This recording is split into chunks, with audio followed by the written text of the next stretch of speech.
पत्नी जो पवित्रता रूपी थी वो किसकी मुट्ठी में थी? जलंधर की मुट्ठी में थी ना, तो पवित्रता ही पावर हुई ना। जब वो हाथ से निकल गई तो जलंधर धराशायी हो गई। तो देखो ये प्योरिटी की पावर इस समय जो ब्राह्मण बनने वाले देव आत्माएं हैं वो भी धारण कर रहे हैं, और जो लास्ट कुरी के 9वीं कुरी के ब्राह्मण हैं वो भी उस पवित्रता को धारण करते हैं।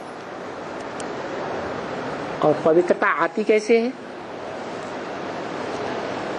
कैसे आती है?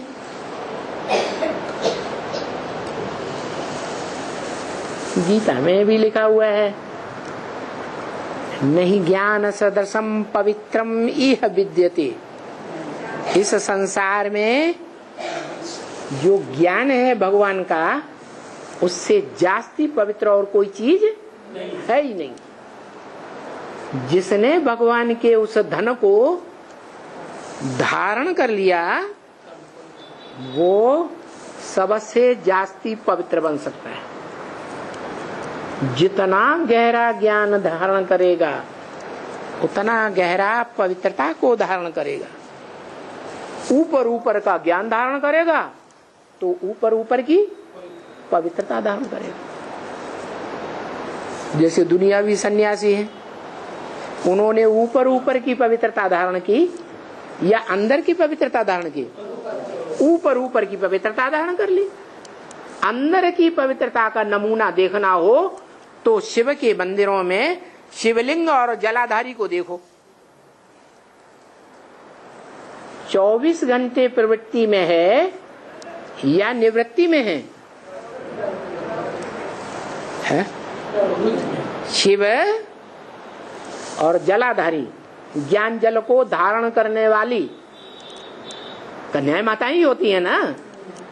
तो ज्ञान जल को धारण करने वाली वो जलाधारी जो पार्वती के रूप में दिखाई जाती है, सारी दुनिया को पार लगाने के निमित्त बनती है, वो जलाधारी और वो पुरुष रूप शिवलिंग जिसका लिंग ही पूजा जाता है और कोई इंद्रिय नहीं पूजी जाती है, वो लिंग रूप पुरुष रूप में भगवान बनकर संसार में प्रत्यक्ष होता है या स्त्री रूप में प्रत्यक्ष होता है? पुरुष रूप में प्रत्यक्ष होता है या गुलजार दादी बन के प्रत्यक्ष होता है? पुरुष रूप में प्रत्यक्ष होता है। तो जो पुरुष है वो लिंग रूप दिखाया गया है। लिंग रूप कैसे है?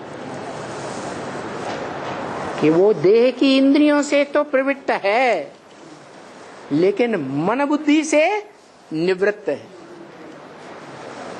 कैसे निवृत्त है?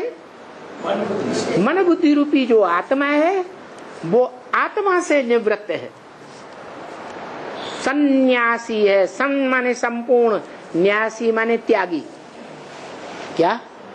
10 इंद्रियों से जो सुख की प्राप्ति होती है उसका त्याग करने वाला। तो वेद का त्यागी हुआ ना। जो वेद का त्यागी है वो ही बन सकता है जो ईश्वर के सत्य ज्ञान को धारण करता है। क्या? सत्य ज्ञान को धारण नहीं कर सकता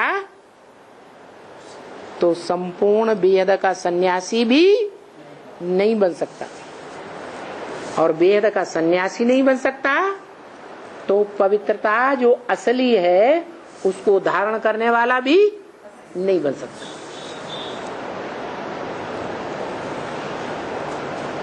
तो बताया कि बाबा यहाँ इस सृष्टि में बैठ करके हमको सूर्यवंशी बनाते हैं, चंद्रवंशी बनाते हैं हमको। फिर द्वापर युग से द्वैतवादी धर्म पिताएं आकर के हमको विषय से बनाए देते हैं कि बाबा बनाता है। है? विशेष कौन बनाता है? धर्म पिताएं, देहधारी धर्म गुरु आते हैं, वो हमें विशेष बनाए, विषैला बना देते हैं। भगवान निर्विष बनाता है, पवित्र बनाता है,